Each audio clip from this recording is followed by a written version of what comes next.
Good morning, Golda Academy, and welcome to Live with Mr. H. I'm Mr. H, and today is Friday, May 22nd, 2020. It's day 39 of remote instruction. I want to wish a happy birthday to Catriella in 7th grade. Coming up this Sunday, a very happy birthday to Moracella Kedem, and also to Jessie in 7th grade.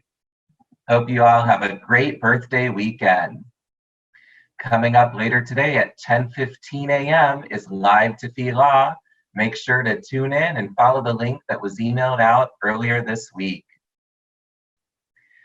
There will be a virtual farewell to our Rishonim this Sunday at 1 p.m. put on by the Federation. Be sure to follow that link, also sent out in an email blast earlier this week. Crazy Hair Don't Care contest is still going. We'll show those pictures and reveal the winners on next week's show. So be sure to still send in those photos if your hair is still growing. Did you know it's Yom Yerushaliyim today? So tuning in from Israel, please welcome our Israel Field Operations Manager, Rabbi Rob Kahn.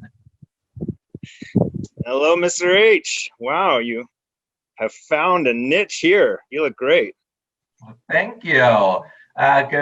Good afternoon to you. Tell me, how's it going over there?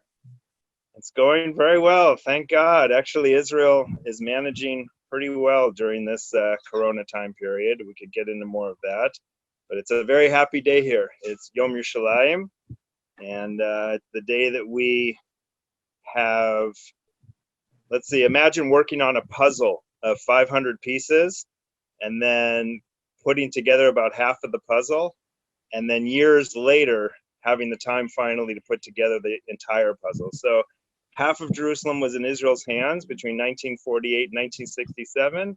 And then when the 1967 war, the Six-Day War, Israel was able to unify the entire city. And Jews could finally go back to the old city, including the Kotel. So it's a very happy day here. It's Jerusalem's not a perfect city yet. The puzzle still needs a lot more work. But still, there's a lot of celebrating today and last night. That's amazing. You know, speaking of a puzzle, I've got a 1,000-piece puzzle that I just can't seem to finish. So that might be motivational. It looks like it's beautiful weather there.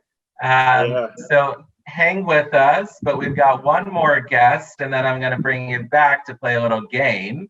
But later this weekend, we also will be commemorating Memorial Day. So please welcome my next guest. Married to an alum of Golda Academy and an uncle of current GOA students in our lower school. Please welcome Joshua Brenner. Hey, good morning, Golda Academy. Good morning. Now, Josh, tell everyone why you were on the show today. Well, you didn't have anyone else to ask. No, from 2002 to 2006, I served in the United States Navy on board the fine ship, the United States ship, the USS San Jacinto, which is a guided missile cruiser based out of Norfolk, Virginia. So if that doesn't mean anything to you, it was a 400-foot ship that had a lot of cool stuff going on, and our job was to go to the Persian Gulf and support ground troops in the second surge of the Iraq invasion, the Iraq War.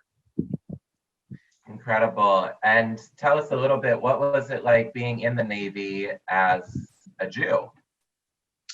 It was an interesting experience. Listen, I'm not going to lie, it was some bad, but mostly good. I found myself to be the liaison. A lot of people had never met. I grew up in New York, lots of Jews in New York, lots of Jews in New Jersey. So it wasn't atypical for me to have Jewish holidays off in school or have Jewish friends, even in public schools. but a lot of people who were in the military, they're from different parts of the United States, different cultures within the United States. They had never met a Jew, so I found myself explaining the intricacies and nuance of Judaism, and really just being a cultural liaison and an educator. So I hope I did okay. I hope I did my best, but I always remembered that I was the face of Judaism and I was the face of the United States Navy. So I was always representing someone, and I hope your students remember that we're always representing ourselves, our communities, and our culture when we go out into the world. Great words to live by. Josh, thank you for your service, and that later this weekend as we honor those fallen soldiers that have paid the sacrifice for our freedom. So before we get everyone into first period, I thought that since you're both here, we'll play a quick trivia game. So Rob, we've got you in Israel and Josh here in America, but we're gonna switch it around, and I've got a couple questions about America for Rob and a couple questions about Jerusalem for you, Josh. Oh, So Josh, okay. I'm excited. Yeah, you're up first.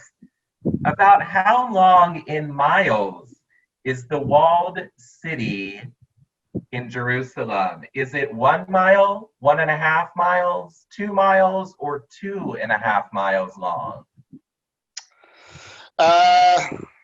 Let's go big or go home. 2.5 miles. 2.5. That's correct. Yeah! All right. All right, Rob, here we go. The largest air force in the world is the U.S. Air Force. Oh, I know this one. You can't answer, Josh. The U.S. Air Force, the U.S. Navy, the IDF, or the Russian Air Force? Well, if it was the best Air Force, I'd have to say the IDF in Israel. But you're asking for the largest. And since these are questions about America, and I'm giving hints for taking multiple choice questions for all the students, it's a test about America, so I'm going to say the answer is America. The answer is the U.S. Navy. Air Force or U.S. Navy, though? Oh, yeah. I'll go with the U.S. Navy under Josh's consultation.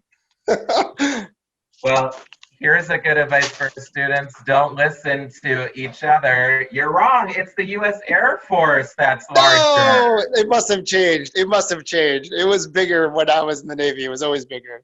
All right, I want an interrogation. These are days when everything desires an interrogation. Josh, how many active archaeological sites are in Jerusalem? 500, 1,500, 2,000, or 2,500? I'm going to say 1,500. Rob, do you want to help him out? Is the question Jerusalem or Israel? It's okay, then I changed my answer to 2,000. 2,000. You're saying there's 2,000 active excavation sites in Jerusalem right now? Well, the internet is, but yeah. That seems like a very big number to me, but I'll support whatever Josh guesses. You know, our producers fact check this very closely, so we're gonna say it's 2,000. So you got it right. All right. On the second time. Question. An estimated 1 in how many Americans could be a blood relative to one of the 102 pilgrims that arrived to America on the Mayflower? 1 in 5, 1 in 10, 1 in 25, or 1 in 100? Well, America is built on the promise and the premise of taking in peoples from all lands throughout its history. So those are just the originals, and then people came from all over the place. So I would say the fraction is small. I'm going to go with, what are my choices again? 1 in 5, 1 in 10, 1 in 25, or 1 in 100? God bless America, 1 in 100. 1 in 100. Incorrect. It's actually 1 in 10. Whoa, that's crazy. I want some fact checking going on. This is fun.